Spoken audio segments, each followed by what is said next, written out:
तो इसमें भगवान कहने ये में मतम इदम नित्यम अनुतिष्ठन्ति मानवा, जो मेरा ये मत है इसमें जो नित्यम अनुतिष्ठन्ति, तो नित्यम अनुतिष्ठन्ति ये ऐसी चीज़ नहीं है कि आज हम माने और फिर कभी ना माने, कभी माने कभी ना माने, तो ये नहीं चलेगा।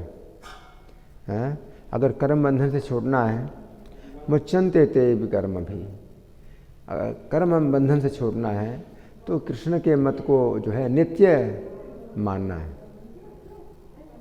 कभी भी ये नहीं है कि कभी जो है इनकी बातों में आकर के कहेंगे ये नहीं, ये कृष्ण ने ठीक नहीं बोला, है ना। फिर किसी दूसरे व्यक्ति ने कुछ कृष्ण के पक्ष में कहा तो फिर बोलेंगे हाँ हाँ कृष्ण ने ठीक कहा, मैं कृष्ण की बात को मानता हूँ। तो ऐसे नहीं होगा। आपको अपने मत में जो है स्थिर रहना चाहिए। श्री कृष्ण के मत में ही अपना मत जो है आप जोड़ दो, अपना मन जोड़ दो, है ना। तो कृष्ण कहते मन मना भव, मेरे मन वाले बनो। तो श्री कृष्ण के मत में ही अपना मत आप दीजिए, तो अपना मतदान, है ना। तो भगवान का अगर मत है तो आप भगवान के मत में अपना मतदान दे दो, है ना। तो मतदान होता है, चुनाव, आजकल चुनाव में मतदान होता है ना। तो लोग अपना मत दान करते हैं, अपने मत का दान करते हैं, है ना।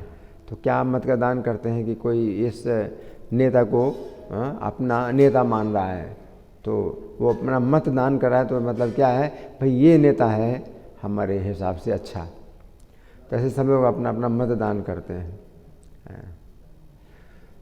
लेकिन यहाँ पर ऐसा नहीं है कि आपके मत दान से जो है वो नेता, किसी नेता को तो मतलब हरा सकते हैं, नेता जो है फिर अपना उसको पद नहीं मिलेगा अगर आपका मतदान जो है उसको नहीं मिलता। तो ये जो लोग हैं भौतिक संसार के जो नेता लोग हैं वो हमेशा मतदान मांगते हैं, पैसा भी खिलाते हैं, एडवर्टाइजमेंट चुनाव का कितना पैसा खर्चा करते हैं कि भाई हमारे पक्ष में मत दान हो सबका। लेकिन भगवान को ऐसा कुछ करने की ज़रूरत नहीं है। आपके मतदान से भगवान को कुछ ना तो फायदा होने वाला है ना नुकसान होने वाला है। आप अगर भगवान के मत में अपना मतदान नहीं करते, नहीं मानते भगवान की बात, तो इससे भगवान का कोई नुकसान नहीं होने वाला है ना। जैसे को कोई कीड़ा मच्छर है ना, तो मच्छर जो है मान लीजिए नहीं मानता कि मोदी प्रधानमंत्री हैं, मच्छर नहीं मानता, तो मच्छर के ना मानने से और मानने से क्या फ़र्क पड़ता है, मोदी जी को क्या फ़र्क पड़ता है, वो तो भारत के प्रधानमंत्री हैं, है ना।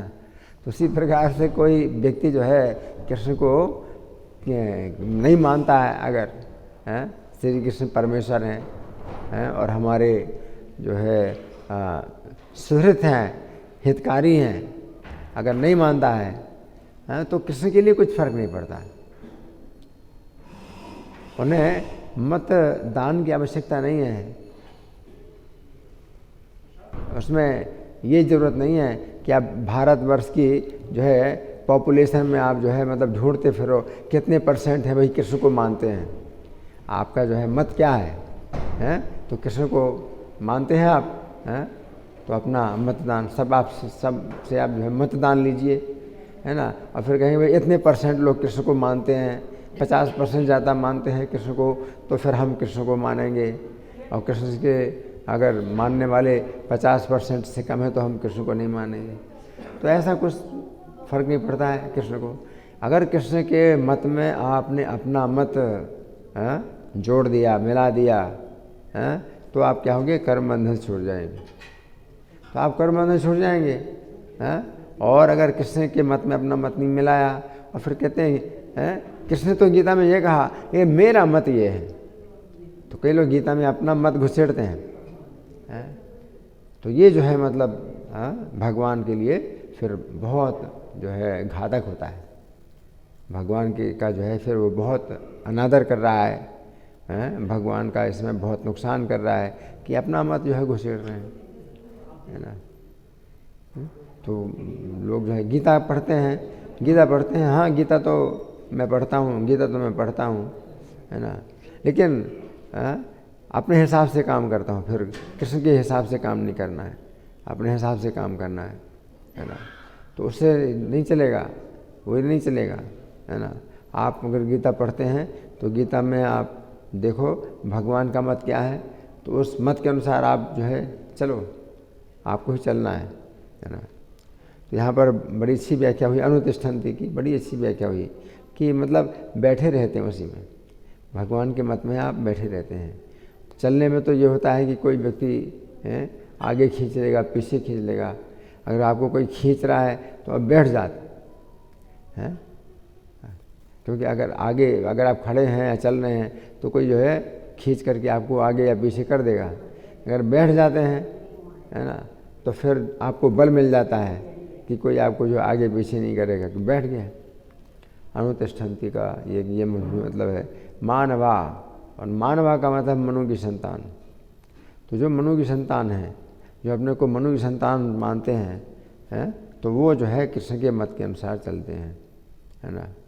लेकिन जो लोग अपने को मनु की संतान नहीं मानते, बंदर की संतान मानते हैं, डार्विन की जो सिद्धांत है ना, तो हम लोग जो है मतलब क्या है, बानर से आए, तो हम लोग जो है मनुष्य आए, इसलिए मानव शब्द का हमारे लिए प्रयोग होता है ना। लेकिन अगर हम लोग बानर से आए होते तो फिर हम लोगों के लिए फिर बानर शब्द का प्रयोग किया जाता, है ना। तो हम लोग जो है बानर की संतान नहीं है, हम जो है मनु की संतान हैं।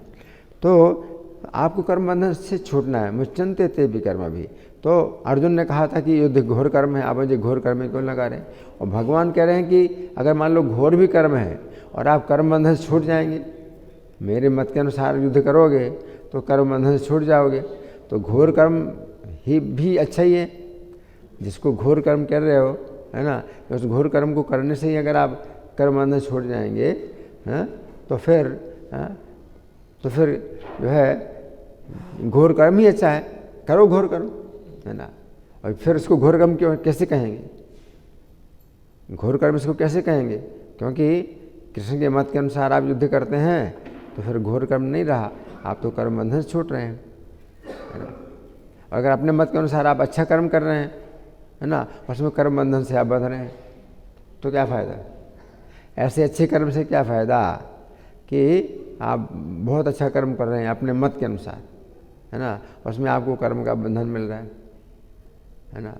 और घोर कर्म कर रहे हैं, इन कृष्ण के मत के अनुसार हम घोर कर्म कर रहे हैं और कर्म बंधन से छूट रहे हैं, तो वो ज़्यादा अच्छा है ना। तो अर्जुन के लिए जो है भगवान का अगर आदेश है कि युद्ध करो, तो भगवान के आदेश से अर्जुन युद्ध करेंगे, और युद्ध करेंगे तो जो है वो कर्म बंधन से अर्जुन कर्म बंधन से छूट जाएंगे।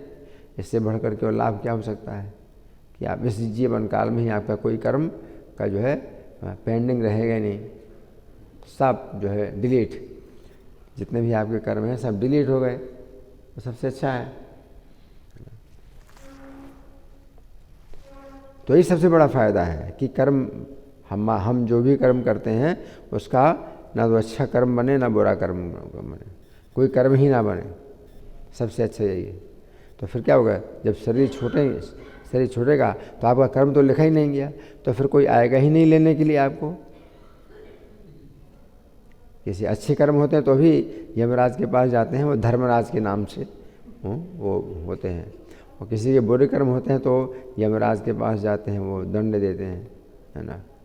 तो सबसे अच्छा यही है कि कर्म बंधन से छूटें, चाहे आपकी दृष्टि में घोर कर्म क्यों ना हो, आप करो उसको, क्योंकि उससे आप कर्म बंधन से छूटेंगे।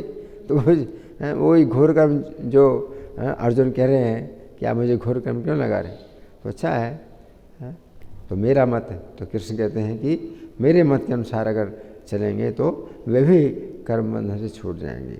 धन्यवाद। ग्रंथराज श्रीमद् भगवद गीता की जय, श्रील प्रभुपाद की जय, राधा पार्थसारथी ललिता विशाखा गौर निताई, सीताराम लक्ष्मण हनुमान की जय हो। हरे कृष्णा।